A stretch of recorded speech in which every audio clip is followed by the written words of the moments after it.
we're trying to.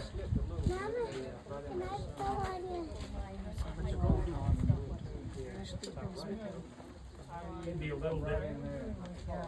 Just a little bit.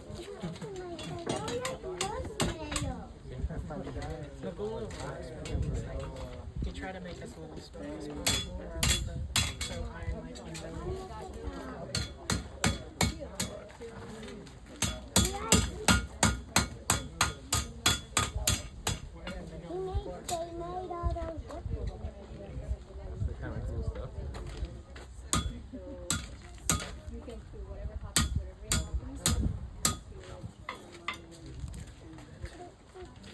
So what we're doing is we're trying to rebuild the fireplace crane that was in the cabin that burnt down, and this fireplace crane came out shaped like a pretzel.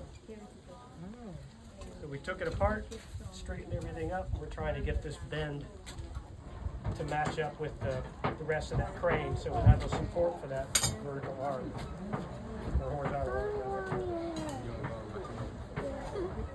Yeah, your crane went in the fireplaces for cooking.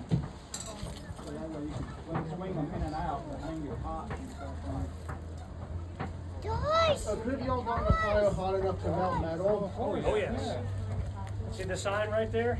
Which says "It will burn"? Yeah. That's to remind myself to pay attention and not burn it.